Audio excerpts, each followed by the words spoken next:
माता सीता की जन्मस्थली दरभंगा के मंच से प्रधानमंत्री की स्वर्गवासी माता जी के प्रति जिन शब्दों का प्रयोग किया गया, उन शब्दों से आम बिहारी मर्माहत है और क्षमा प्रार्थी है प्रधानमंत्री से, क्योंकि हर समाज में पतित और कुंठित लोगों की कमी नहीं है।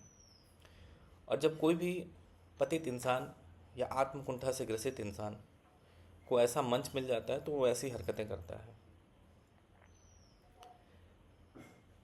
प्रधानमंत्री की माता के प्रति जो गलतियां उस शख्स ने की है, उसके लिए हम सभी क्षमा प्रार्थी हैं। बिहार की धरती से ऐसा नहीं होना चाहिए था। बिहार की धरती से क्या, भारत की धरती से या विश्व की किसी भी धरती से इस तरह का नहीं होना चाहिए था। हमारे यहाँ बिहार में आम बोली और भाषा में भी मर्यादा रखी जाती है। हमारे यहाँ गालियाँ बोली में आम नहीं है। ये हरियाणा, पंजाब और यूपी वेस्ट के क्षेत्रों में ये आम मानी जाती हैं। बिहार में गाली आम नहीं है। बिहार में माँ बहन की गाली देने पे जान ले ली जाती है और जान दे दी जाती है। ऐसी परिस्थितियों में प्रधानमंत्री के माता के प्रति ऐसे शब्दों का प्रयोग, मुझे ऐसा लगता है कि ये दुर्भावना से तो ग्रस्त हैं ही, यह एक सोची समझी साजिश के तहत भी हुआ होगा, क्योंकि बिहार में चुनाव है। और दिक्कत यह है कि ना पक्ष ने कोई विकास का काम किया, ना विपक्ष ने कोई विकास का काम किया है। अब समस्या ये है कि अगर विपक्ष विकास का मुद्दा उठाता है तो पक्ष वाले जंगल राज की याद दिलाना शुरू कर देंगे। और इन्होंने कोई विकास किया, उस तरह का विकास किया नहीं है जिसके आधार पर चुनाव लड़ा जा सके। तो अब बिहार के चुनाव को एक अलग ही दिशा दिया जा रहा है।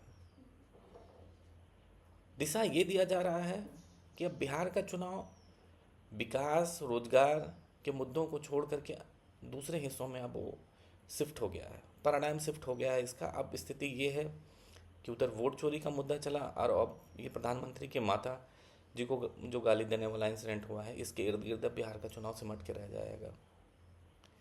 वो सारी चर्चाएं, वो सारी बातें जो विकास, युवा और रोजगार से संबंधित था, अब गौण हो गई हैं।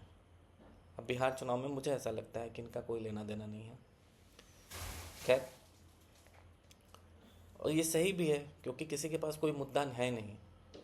और यही बिहार की सबसे बड़ी समस्या है, बिहारियों की सबसे बड़ी समस्या है कि उनका मुद्दा समझ तो सब रहे हैं लेकिन उठाने की किसी में हिम्मत नहीं है, क्योंकि हम पतन के इस गर्त में गिरे हुए हैं कि वहाँ से कोई भी हमें उठाना नहीं चाह रहा है।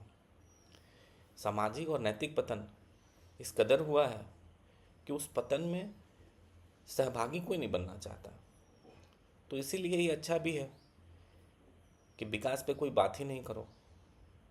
10 सालों में केंद्र सरकार ने, 15 सालों में राज्य सरकार ने क्या काम किया है उसका उनको कोई जवाब नहीं देना है। और उसके 15-20 सालों में विपक्ष ने जंगल राज का मुद्दा क्या रहा है, उसमें उन्होंने क्या किया, उनको भी नहीं जवाब देने की ज़रूरत है। मतलब इन सारे मुद्दों को हाईजैक करके अब 2 मुद्दे आ गए। आपने देखा होगा वोटर अधिकार रैली में कहीं भी युवा बेरोजगारी की कोई बात नहीं चली है, वो सिर्फ वोट चोरी की बात चली है। जो पहले ईवीएम हैकिंग की बात चलती थी कि ईवीएम को हैक कर लिया जा रहा है, अब चूंकि उसका कोई प्रूफ मिला नहीं तो अब एक नई एक अवधारणा शुरू की गई कि भाई ये वोटर कार्ड में जो एसआईआर हुआ है उसमें जो गड़बड़ियाँ हुई हैं उसकी वजह से अब ये जो अगर चुनाव हारते हैं तो उसकी वजह से हम चुनाव हार गए। लेकिन मुद्दे की बात ये है कि बिहार चुनाव से मुद्दे ही गौण हैं। अब मुझे ऐसा लगता है कि बिहार चुनाव प्रधानमंत्री जी की माता जी के प्रति जो शब्दों का प्रयोग हुआ है उनके और एसआईआर के इर्द गिर्द ही लड़ा जाएगा।